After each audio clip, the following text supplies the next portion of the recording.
All right, so the first picture that I have here is called the threads of meaning. So, what I want you to do is in your notes, just take a minute to write these down. Okay, and I'm going to go through them with you to make it clear. These are the themes that you want to be looking for throughout the reading of the things they carried. The first here, we'll start at the bottom, is truth and fiction. Okay, so you can see where my arrow is, truth and fiction, which is that idea that we talked about in the epigraph with the story truth and the happening truth.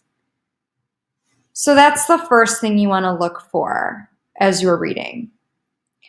The second thread of meaning is life and death. And if you continue that thread here, it elaborates that the dead never die, they live in memory. Okay, so that's something else that O'Brien explores in this text that you're going to want to look out for. And then the third thread of meaning is identity or sense of self and reconciling the past.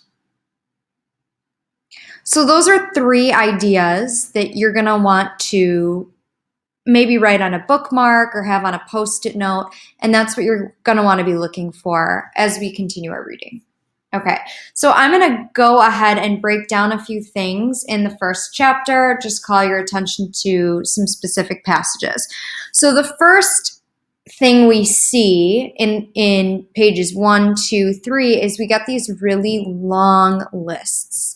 O'Brien writes these lists about what the soldiers physically carry along with the weights, and then this becomes more metaphorical. This should look familiar to you because you did the Stuff I Carry writing assignment, which was a way of kind of preemptively playing around with form and practicing the form that he uses. So just some things to think about is what impact does the reading of those lists have on you as the reader? And then consider how form creates meaning here. So those long lists serve a purpose.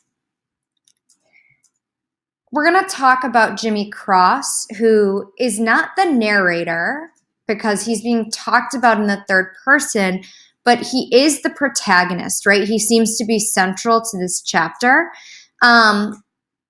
One thing you should look at, well, he's lieutenant, and so he's central in that way, but Jimmy Cross, JC are the initials of Jesus Christ as well, and the name Jimmy or James in Hebrew actually means one who supplants, and then I have the definition of supplant there, which is to usurp the place of, especially through intrigue or underhanded tactics, or to displace and substitute for another.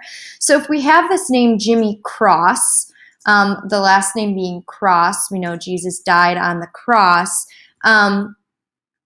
that deepens kind of his role for us and what O'Brien is trying to tell us. So it might be a good idea to reflect back just kind of on the first chapter and that guilt that he does carry for the death of Ted Lavender, right? And the worry he carries for his men.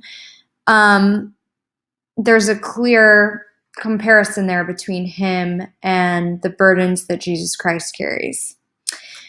We also have that constant distraction of Martha. His discussion of Martha is really kind of perplexing to the reader because he continually focuses on her virginity.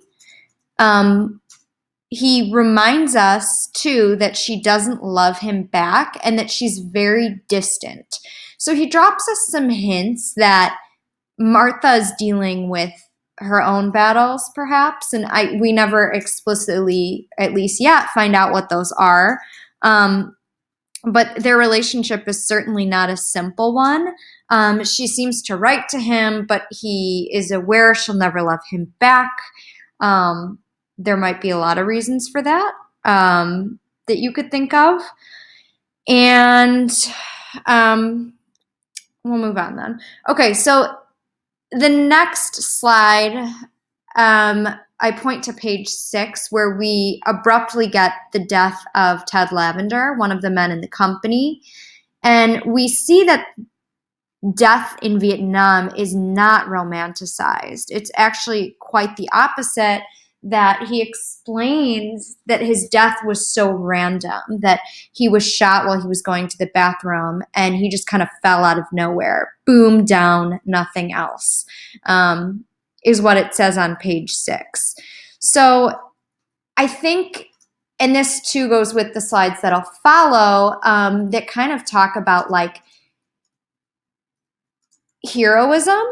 He starts to kind of reframe some of these ideas that we have about war, that these deaths are not maybe the romanticized, at least from his perspective, what he experienced, the deaths we think of, that there was a lot of waiting, there was a lot of walking, that it wasn't even necessarily in combat that men would lose their lives.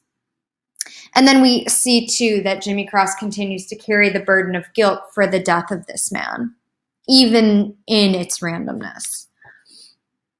On pages 12 to 13, there's a discussion of morality. I'm going to read you the passage. "You want my opinion," Mitchell Sanders said. "There's a definite moral here."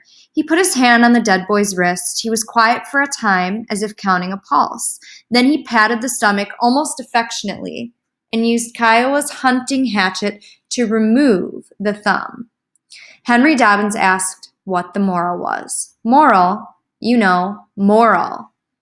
I skipped a little bit there, and then it says, Henry Dobbins thought about it. "Yeah, well," he finally said, "I don't see no moral.